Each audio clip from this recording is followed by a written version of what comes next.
नमस्कार, आप देख रहे हैं CWB हिंदी न्यूज। प्रदेश में एक अफसर के नाम पर दो सरकारी बंगलों को लेकर अब सवाल उठने लगे हैं। इतना ही नहीं, पुलिस महकमे में इस तरह के अफसरों को सूचीबद्ध कर कुछ शिकायतें गृह विभाग के पास भी पहुंची हैं। इस तरह की शिकायतों को लेकर प्रदेश के गृह मंत्री अनिल विज ने इसकी पड़ताल के निर्देश जारी कर दिए हैं। इसके बाद में दो बंगले रखने वाले अफसरों की चिंता बढ़ती नजर आने लगी है। भरोसेमंद सूत्रों का कहना है कि प्रदेश के गृह मंत्री, मुख्य सचिव, सीएम, डिप्टी सीएम को भेजी शिकायत में इस तरह के वरिष्ठ प्रशासनिक और पुलिस अफसरों का जिक्र किया गया है, जिन्होंने 2 स्थानों पर आवास बनाए रखने के लिए दोहरे प्रभार लिए हुए हैं।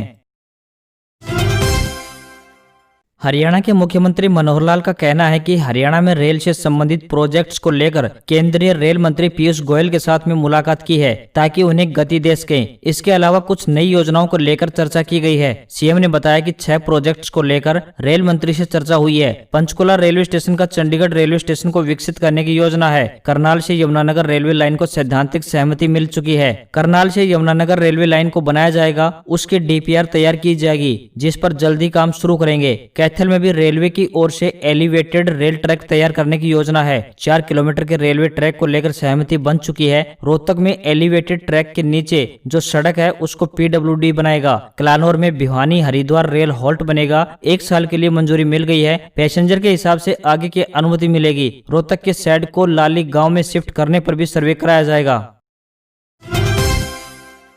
हरियाणा सरकार ने प्रदेश में उचित मूल्य की दुकानों के लिए लाइसेंस प्राप्त करने के इच्छुक लोगों की सुविधा के लिए सरल पोर्टल पर लाइसेंस जारी करने की नई ऑनलाइन सेवा शुरू की है, जिसकी मदद से वे घर बैठे लाइसेंस के लिए आवेदन कर सकते हैं। हरियाणा खाद्य, नागरिक आपूर्ति एवं उपभोक्ता मामले विभाग के एक प्रवक्ता ने यह जानकारी देते हुए बताया कि विभाग द्वारा सभी जिला खाद्य एवं आपूर्ति नियंत्रकों को निर्देश दिए गए हैं कि उचित मूल्य की दुकानों के लिए नए लाइसेंस के आवेदन केवल ऑनलाइन मोड के माध्यम से ही स्वीकृत किए जाएंगे।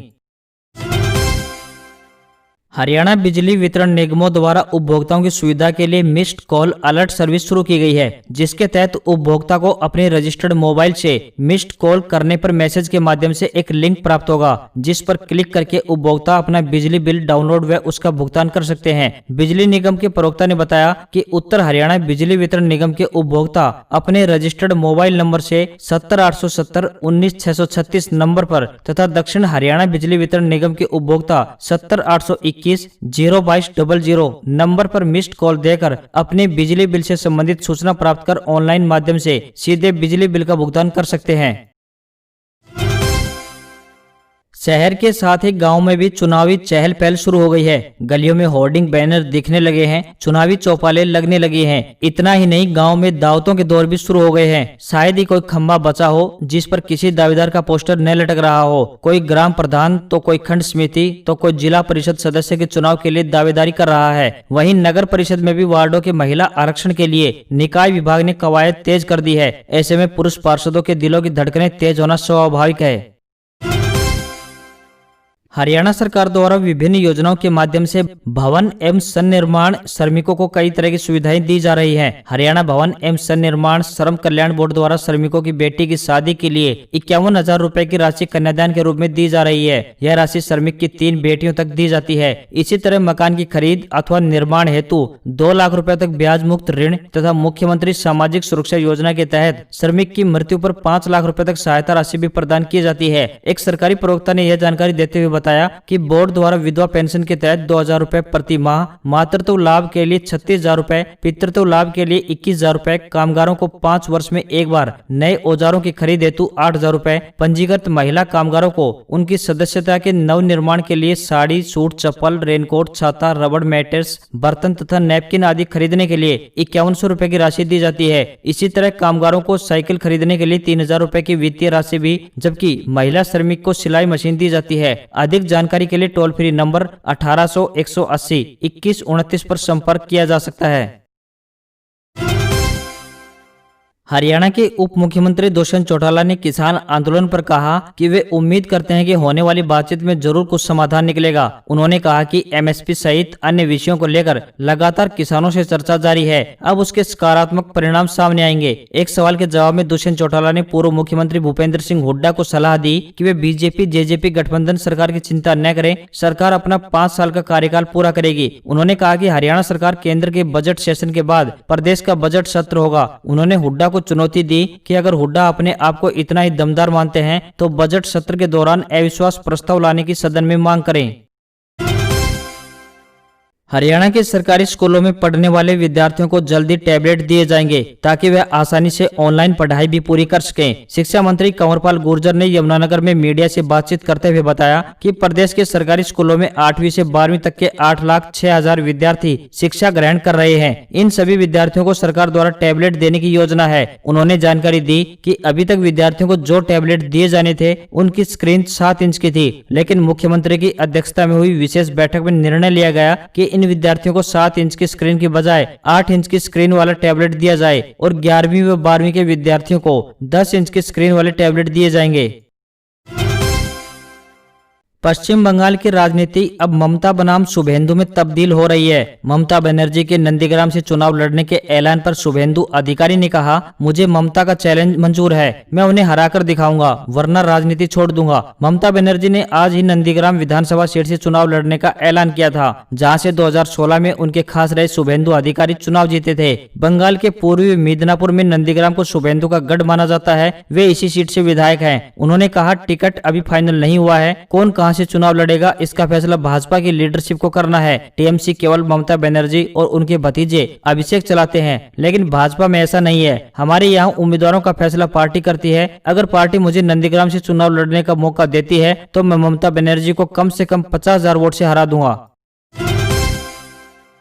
अरुणाचल प्रदेश में चीन के कब्जे की खबरें आ रही हैं। एक मीडिया रिपोर्ट में दावा किया गया है कि चीन ने भारत की सीमा से 4.5 किलोमीटर अंदर एक गांव बसा लिया है। इसमें 100 से ज्यादा घर बनाए गए हैं। यह गांव सुबनसिरी जिले में सारीचू नदी के किनारे बसाया गया है। यहाँ पिछले 15 दिनों से कामकाज चल रहा है। यह लाइन ऑफ एक्चुअल कंट्रोल के करीब का एरिया है। US based imaging company planet labs ने इसकी तस्वीरें जारी की है। एक फोटो अगस्त 2019 और दूसरी नवंबर 2020 की है। पहली फोटो में कोई कंस्ट्रक्शन नहीं है, दूसरे में कई घर बने दिख रहे हैं। एनडीटीवी ने भी प्लेनेट लैब्स की तस्वीरों के हवाले से अरुणाचल प्रदेश के अंदर चीन के गांव बसा लेने का दावा किया है। जम्मू कश्मीर के डोडा जिले के तांता गांव के लोग इन दिनों बहुत खुश हैं। डोडा जिले के पहाड़ों से घिरे इस गांव में रविवार को पहली बार लाइट पहुंची। इससे लोगों को इतनी खुशी हुई कि स्विच ऑन करते वक्त उनकी आंखों में आंसू आ गए। इससे पहले बिजली के बिना उनकी रातें अंधेरे में और दिन परेशानी में गुजर रहे थे। गाँव के मोहम्मद इब्राहिम ने कहा कि मैं अपनी खुशी का इजहार नहीं कर सकता, सभी बहुत खुश हैं। बिजली न होने से मेरे बेटे ने रात में मशाल की रोशनी में पढ़ाई पूरी की। रात के वक्त बहुत मुश्किल होती थी। मैं 81 साल का हूँ, लेकिन पूरी जिंदगी में इससे पहले इस इलाके में मैंने कभी लाइट नहीं देखी थी। गांव के मोहम्मद रमजान ने कहा कि अंग्रेजों से आजादी के 73 साल बाद इस गांव के लोगों को बिजली मिली है। अब हमारे बच्चे पढ़ाई कर सकेंगे। पहाड़ों पर बर्फबारी, मैदानों में शीतलहर। हरियाणा में अगले 4 दिन शीतलहर का अनुमान। शिमला से भी ठंडा रहा अमृतसर। पहाड़ों पर हो रही बर्फबारी का असर उत्तर भारत के मैदानी इलाकों में एक बार फिर से दिखाई दे रहा है। कई इलाकों में शीतलहर चल रही है और दिन में भी ठिठुरन बढ़ने लगी है। हरियाणा में 21 जनवरी तक शीतलहर चलने के आसार हैं। बिहार के कई जिलों में दूसरे दिन भी कोल्ड डे की स्थिति बनी रही। हरियाणा के नारनौल में रात का तापमान 2.5 डिग्री और रेवाड़ी में 2.6 डिग्री रिकॉर्ड किया गया, जो सामान्य से 2 डिग्री कम है। सुबह घना कोहरा छाया रहा। पहाड़ों से आ रही बर्फीली हवाओं की रफ्तार दोपहर बाद बढ़कर 14 किलोमीटर प्रति घंटे तक पहुंच गई। कच्चे तेल की कीमतों में रिकॉर्ड तेजी और वैश्विक बाजारों में गिरावट के चलते घरेलू मार्केट में भी भारी गिरावट दर्ज की गई। सेंसेक्स 470.40 अंकों की भारी गिरावट के साथ 48,564.27 पर बंद हुआ। इसी तरह निफ्टी इंडेक्स भी 152.40 अंक नीचे यानी 14,281.30 पर बंद हुआ। टाटा मोटर्स का शेयर 6% नीचे बंद हुआ, तो वहीं टाटा स्टील का शेयर 5.79% फिसल कर बंद हुआ।